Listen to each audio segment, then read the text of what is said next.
welcome to our lecture for Class 2 of Politics 257, Conservative and Libertarian Political Thought.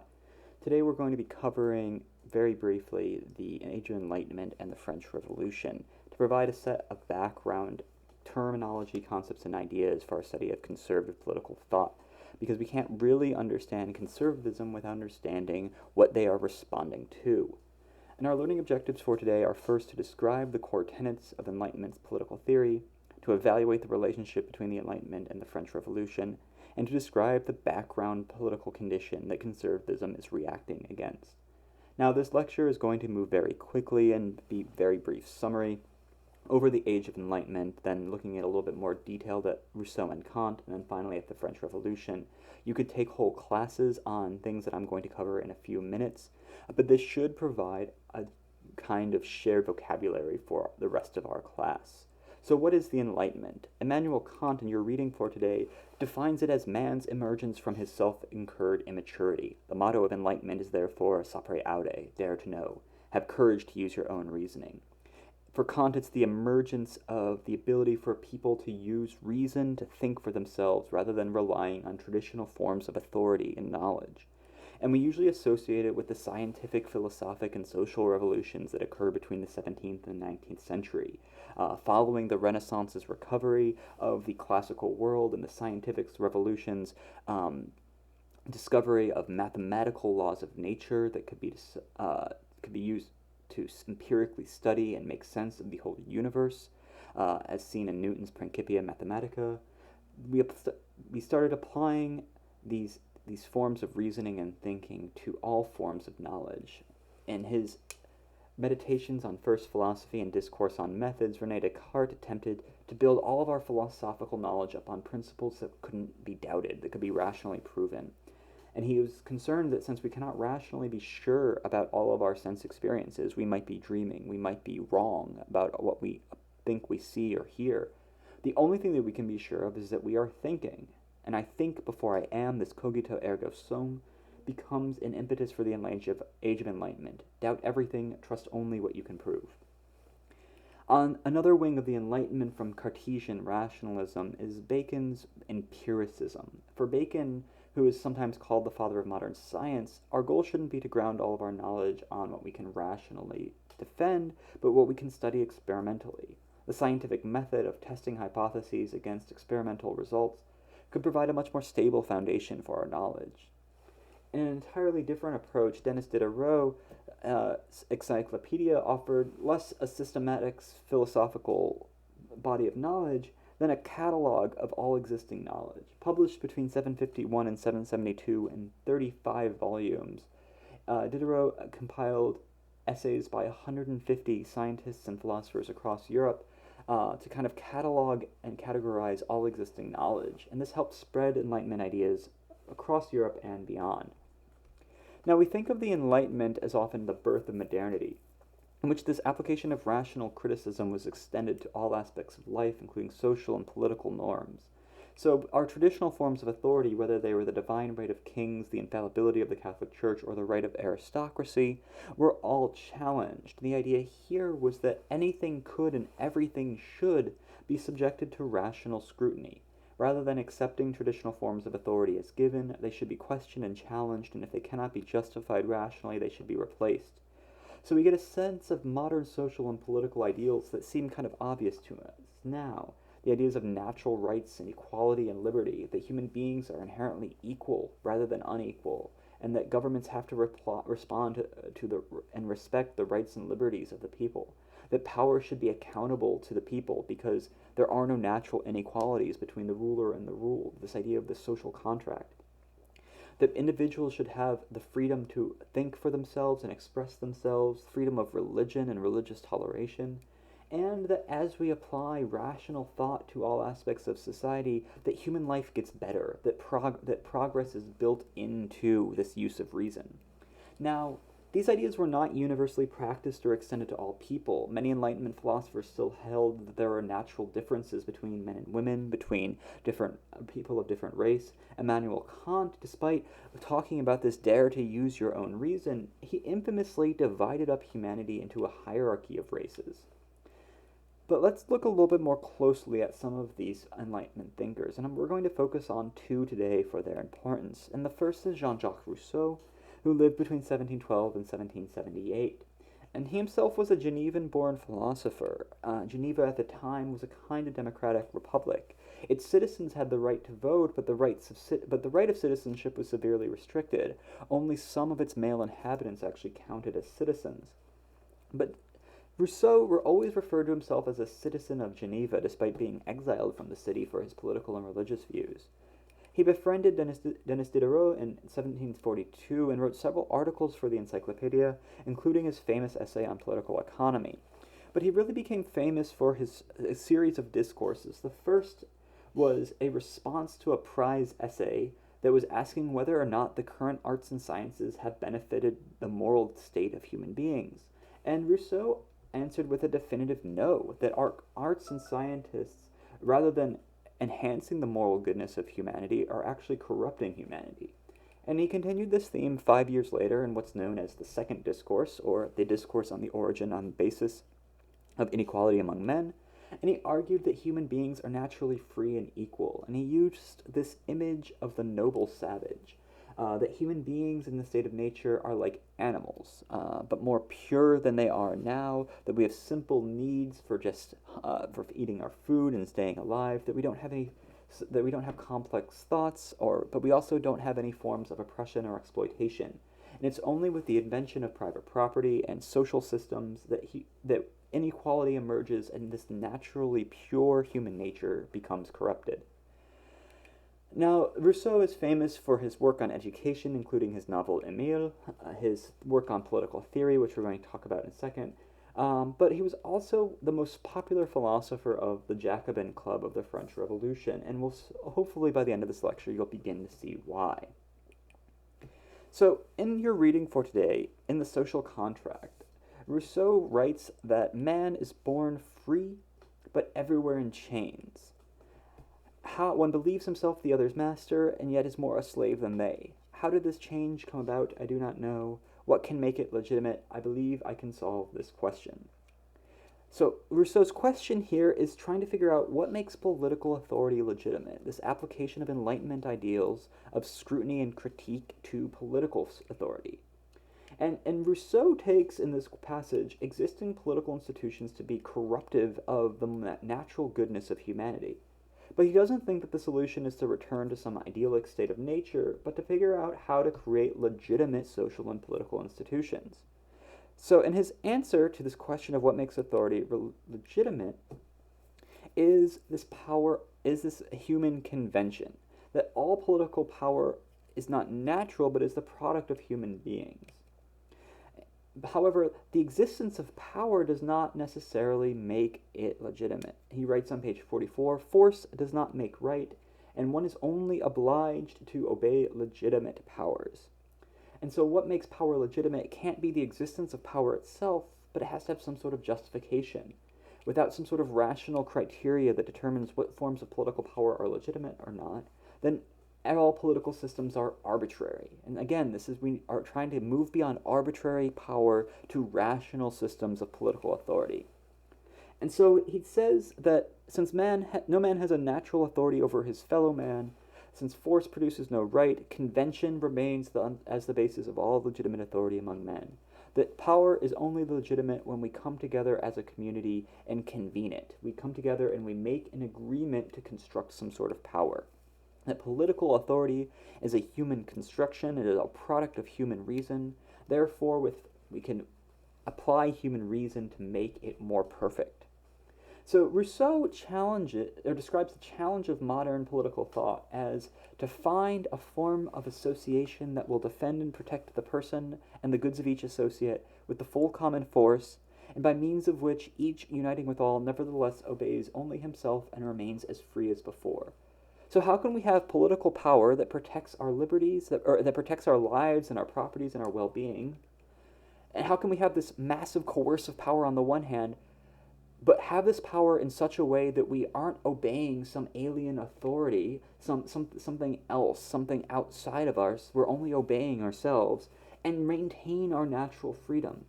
And Rousseau's answer is kind of counterintuitive. He writes that the only way that is possible is that through the total alienation of each associate with all of his rights to the whole community. And so what he's trying to have is, he's trying to say that, and unlike the liberal social contract model of John Locke, where we have these independent realm of rights apart from the social realm, Rousseau envisions this complete integration into the social world. So we can think of this as, if existing political systems are straddling the line between the state of nature where we're all free and a community where we're all bound to each other, Rousseau says that since we can't go back to the state of nature, we have to fully dive in and submerge ourselves to the community. And he argues that this maintains equality because all of us are equally divesting ourselves of our natural liberty rather than submitting to one person who's going to be the most powerful. So we're all equally bound to each other. He says that there's nothing outside of the community. If we don't have any private rights, then there's nothing. That if we keep these private rights, if there's something that we are holding back from the community, then we're always going to be in a state of war with the community. But at the same time, we're submitting to no one but ourselves, because all of us are divesting ourselves of our rights and liberties as private persons. We're following the laws that we all make together in common. And he writes on page 50 that each of us puts his person and his full power in common under the supreme direction of the general will, and in a body we receive each member as an indivisible part of the whole. And this sounds a little totalitarian at first, I completely agree, and many have criticized Rousseau for this elimination of private rights. But the idea that Rousseau is going for is some kind of radical democracy, that all people must be equally involved in decision-making. No decision or use of power is legitimate unless the whole community authorizes it. And this, for Rousseau, is the only way to make political power legitimate, and so that the power that we are obeying, the laws that we are obeying, are ones that we ourselves are creating, because we are fully and everyone is equally involved in the decision-making. So by uniting the whole community in one body, it moves as one, rather than having some of the community exploit others for its own benefit. And I'll end my all too brief discussion of Rousseau with one of the most infamous passages of the social contract, and I'm sure we'll talk about this in section and probably debate what this means. He writes, "Hence for the social compact not to be an empty formula, it tacitly includes the following engagement, which alone can give force to the rest, that whoever refuses to obey the general will shall be constrained to do so by the whole body, which means nothing other than he shall be forced to be free. For this condition which, by giving each citizen to the fatherland, guarantees him against all personal dependence, the condition which is the device and makes for the operation of the political machine, and alone renders legitimate civil engagements which would otherwise be absurd, tyrannical, and liable to the most enormous abuses."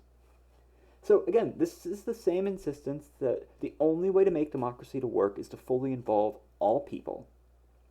And those who disagree don't get to opt out. They are going to be compelled to participate, to follow the law. Just because you disagree with what the will of the people is, you don't get to take your ball and go home. And so for Rousseau, this isn't coercion, but this is actually for their own good. Because by forcing everyone to fully participate in government, we're going to prevent this government from becoming absurd, tyrannical, and liable to the most enormous abuses. And what's striking here is the demandingness of Rousseau's vision, that you can't be partially involved in politics, that democracy requires that all of us are fully involved in an active way. Now, Immanuel Kant takes a kind of different approach, and Kant was a Prussian philosopher who lived his whole life in Königsberg, what is now Kaliningrad, Russia, and he's said to have lived such a regular schedule that his neighbors could tell the time by his daily scheduled walks that occurred every day at the same time. And he's most well known for his series of 3 critiques that established the system of transcendental idealism. And the idea here is that our human minds play an active role in constructing our experience of the world, that all of our knowledge is dependent on the power of our minds to organize and structure our experience in an ordered way. And the same power of reason that organizes our experience is what guarantees human freedom.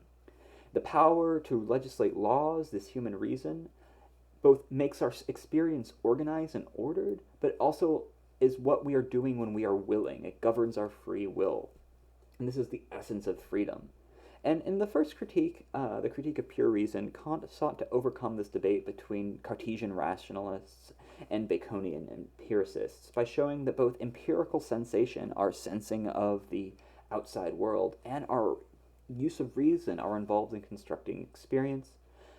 In his second critique, he argued that he applied this idea of reason as self-legislating to ethics, and he argued that the categorical imperative is the supreme moral law, that we should act in a way that we could will our actions to be some universal law. And in the critique of practical reason, he applied the same kind of judgments to aesthetic judgments, or judgments of beauty and taste. And he said that when we say that something is beautiful, it's not because we're appealing to some pre-existing concept of beauty, but that our mind is engaging in this pleasurable play of the imagination when we look at a work of art that we find beautiful. And that's what we're saying when we're saying something is beautiful. Now, Kant is one of the most famous, if not the most famous, philosopher of all time. And he famously compared himself to Copernicus's revolution. Just as the astronomer shifted our perspective of the universe by centering the the sun rather than the earth, Kant fundamentally shifted philosophy from examining the structure of the world itself to the structures of reason and consciousness through which we experience the world. But he's also famous for his contributions to ethics and politics, and we'll talk a little about those in just a second.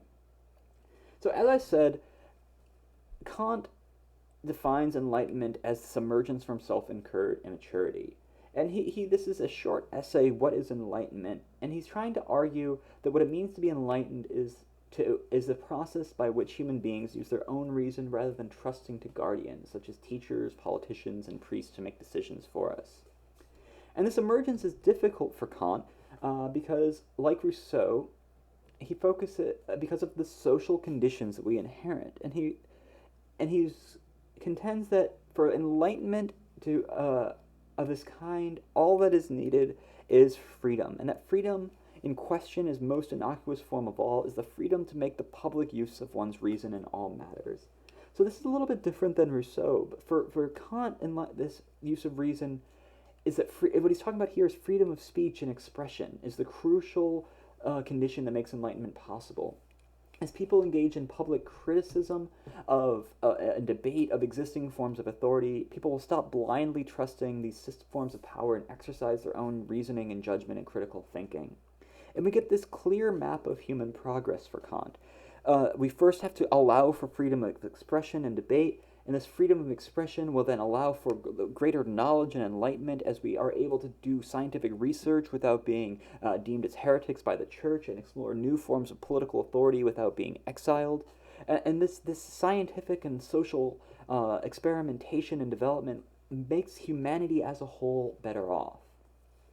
But crucially, Kant tempers Rousseau's Enlightenment enthusiasm, however, and he's still by retaining this division between public and private reason. And this can be confusing since Kant kind of flips the way that we usually think of this division. Now, for Kant, public reason is when individuals use public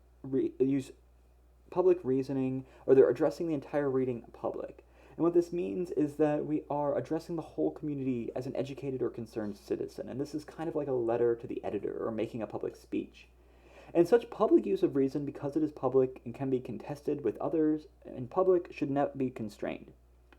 But Kant divides this from private reason, which isn't the reason of private individuals, but the use of reason by individuals in some civil post or office. And what he has in mind when a priest celebrating a religious service or a government official on their post.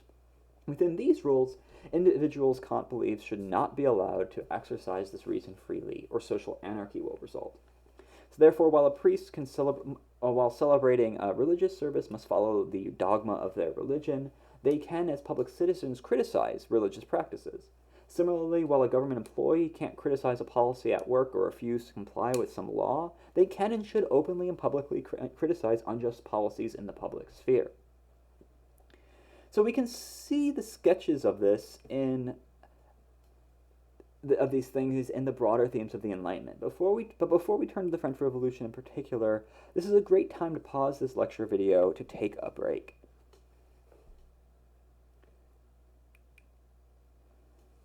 Now, these elements of Enlightenment philosophy are clearly evident in the American Revolution. This idea of human progress and human reason, accountable political power, and freedom of expression are written all in from the Declaration's claim of self-evident truths of natural liberties and equality, to the idea of the purpose of government to forming a more perfect union to provide for the common welfare, ensure the blessings of liberties to ourselves and our posterity, to the claims and to the defense of freedom of expression and religion and the press and the Bill of Rights.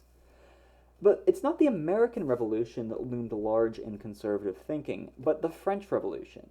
And now it's impossible to do justice to the French Revolution in about 15 minutes, but I'm going to give you some broad strokes to help you make sense of what conservatives were reacting about. 2. Now, the French Revolution, broadly, was caused by a series of financial crises that France incurred after fighting the 7 Years' War against Great Britain and by funding the American Revolution against Great Britain. France was basically in massive amounts of debt. Now, there were also significant social and economic divisions between what were known as the three estates. The commoners made up a majority of the population, but massive amounts of economic and social inequality made them politically disenfranchised and socially marginalized. Now, all the while, there was massive distrust of the king, Louis XVI, and his Austrian wife, Marie Antoinette. The Palace at Versailles was known as a constant party, and given the financial crisis of France, this created massive distrust for the king. His Austrian wife was also not trusted, and Antoinette was falsely accused of being an out-of-touch dilettante.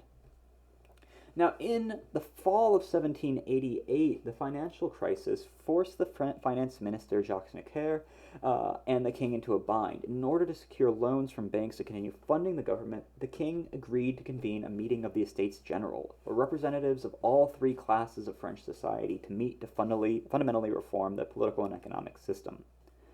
In 1789, the meeting took place. However, the Third Estate felt excluded throughout the whole process. Despite representing most of the country, they were not welcomed to Versailles with the same decorum, and they weren't allowed to verify the credentials of their own delegates, and they were dissatisfied that the process would actually represent their interests. So they left the Estates General and formed a National Assembly and swore to meet as this new assembly until a new constitution for France as a whole was drafted. Tensions between the National Assembly and protesting people in Paris continued throughout the spring and summer, and then July 14th, protesters and riots broke out, and the protesters stormed the Bastille, which held 7 political prisoners and a large cache of gunpowder. In August of 1789, the National Assembly adopted the Declaration of Rights of Man and Citizen, penned mostly by the Marquis de Lafayette. And we'll talk about that more in section. And eventually, in the fall of 1789, the king and his family were forced to return from Versailles to Paris to appease the demands of the National Assembly and help quiet a full-blown revolution. They acceded to some structural reforms around the power of the monarchy and the Catholic Church. And we'll talk about the Declaration of Rights of Man and Citizen in section, but we can see a similar codification of Enlightenment ideals, including equality, popular sovereignty, rights and liberties, and the general will is explicitly named in this declaration. But the revolution doesn't end there. So far, we have a liberal revolution, an attempt to force the French monarchy to adopt reforms to make the government more accountable to the people. But for many, these reforms didn't go far enough. In 1790, political clubs started forming. The most famous and radical was the Jacobins, who wanted not just a liberal constitutional monarchy, but a full-blown social and political revolution to replace both the monarchy and the feudal order as a whole with a republican governance. In 1791, the king and his family tried to flee to Varennes, fleeing Paris and the revolutionaries, in which they were basically held under house arrest. But the king was spotted, and he was brought back to Paris and held under strict guard. The National Assembly declared that the king could not be held on trial, but ultimately, through the Constitution of 1791, rendered him powerless. The king eventually signed the Constitution, and he becomes the king of the French rather than the king of France, recognizing that his power comes from the people, not from his hereditary line. Between 1792 and 1793, a series of wars break out throughout Europe as European powers grow concerned with the revolution and wanted to prevent the revolution from sweeping across Europe. They attempted to invade France and quash the revolution, but the Revolutionary Army actually proved to be quite successful during this time through its national mobilization. The king, however, does not fare as well as the army. Despite humiliatingly taking up the colors of the revolution and drinking to the health of the nation, his family is attacked in the Tuileries Palace and his guard is slaughtered, and he's forced to take refuge in the Legislative Assembly. Eventually, Robespierre is able to force the National Convention to put the king on trial, and the king is executed on January 21st, 1793. In the same spring, the Committee on Public Safety is established as an emergency dictatorship to quell a series of royalist uprisings throughout France after the execution of the king, and a radical faction of the Jacobins, the Montagnards, seize power in a coup and declare their former allies to be counter-revolutionaries, beginning the Reign of Terror, in which new laws allowed for the arrest and rapid trial of anyone suspected of being anti-revolutionary. This was used to quickly arrest, try, and execute political rivals of the Jacobins. So between 1793 and 1794, 16,594 official death sentences were dispensed throughout France. 2,639 were in Paris alone. Targets were émigrés who refused to return home from France so that their property could be seized, royalists and members of the Catholic Church who were suspected of fomenting anti-revolutionary activity, and political opponents of Robespierre and the Jacobins. And this was justified through the threat of a foreign invasion, the very real war with Prussia, and it had an anti-Christian and anti-clerical focus, as members of the clergy who refused to take civic oaths and swear allegiance to the Legislative Assembly above the church were executed. And we'll talk about Robespierre's defense in section, but he argued here that this reign of terror was actually one of the virtues of democratic or republican governance, that the only way to preserve a virtuous democracy was to inflict terror on the enemies of democracy. Now, it's important to understand why conservatism was so afraid of the revolution, in addition to the reign of terror, was that this isn't just the replacement of one governing party with another, as the case with the English revolutions, or the creation of a representative system in the American case, but it involved a fundamental reorganization of society in accordance with Enlightenment principles. It was the end of the feudal system. Feudal privileges and classes were abolished. Traditional forms of authority and inequality were eliminated in favor of a quasi-republican system, where all people, which you should read as some men, were enfranchised with democratic authority. There was also an effort of de-Christianization, attack on the Catholic Church as corrupt and irrational. The clergy were required to take civic oaths. Things like the cult of reason and the cult of supreme being were sought to replace religion, in which they would praise the power. These were deistic cults that praised the power of reason. And the entire calendar was rearranged, in which the calendar was placed into a decimal system, in which each week had 10 days and each month had 30 days. And I know that doesn't line up to the number of days in a year, but there was a complicated system to make it work. All of the days, weeks, and months had new names. So when we talk about Thermidor and Fructidor and Brumaire, these are all these made-up months in this calendar, and the goal was to decenter religious references. But we also had the birth of something of nationalism, the idea of a nation. And this nation could be mobilized in total war. It wasn't just kings going to war and subjects going to war and hiring subjects to go to war for them, but that the nation as a whole could be conscripted and mobilized to go to war. We also had in France the creation of a paper currency and a series of economic reforms that created massive amounts of inflation as the government printed more and more paper money, the assignats, that were grounded in seized lands from the aristocracy, but only created more inflation and result in price controls and speculators and trade and black market trading. But the revolution doesn't even end here. For another 5 years, there's a series of coups and counter-coups that rock France, with different groups jockeying for power. Eventually, the revolution ends with the coup of 18 Brumaire, in which Napoleon, who had been successfully leading Republican armies in wars of conquest throughout Europe and North Africa, is installed as first consul. And he does so with the help of many of those who formerly supported the revolutionary and Republican governments. Now, our goal is not to understand every twist and turn of the revolution, but I wanted everyone to have a sense of the fundamental transformations that were attempted in the 1790s in France. Again, this was not just a new form of government, but a radical reorganization of every aspect of human life and a rejection of all traditional forms of authority and embraced the unrestricted power of reason. This project was terrifying for many, even those who were liberal. Burke, after all, supported the American Revolution but was terrified by the French Revolution. And so all three of these dimensions of conservatism can be seen as in this response. For for if we think of conservatism as a form of skepticism, there was a really concern that reason had gone too far. And what happens when we ground authority on human reason alone, without anything to set appropriate boundaries for human reason? More traditional forms of conservatism wanted to argue that there's a danger of replacing traditional forms of authority, because even if they weren't perfect, even if they were corrupt, what happens when we get rid of these authorities? Everything becomes up for grab, and you have things like the Reign of Terror, where anyone can become an enemy of the people and executed. And yet, this third response, this desire to go to war, to rekindle some sort of agonistic, of masculine, of martial progress, the conservatives literally argued for the need to go, the refusal to have any peace with revolutionary France, and the need to go to constant war to fight this revolution. And so all three of these stem from this reaction to the French Revolution's reorganization of society. Now, some questions to consider before we talk about these in more detail in section. Why might the principles of the Enlightenment be troubling for people? For whom might the principles of the Enlightenment be troubling?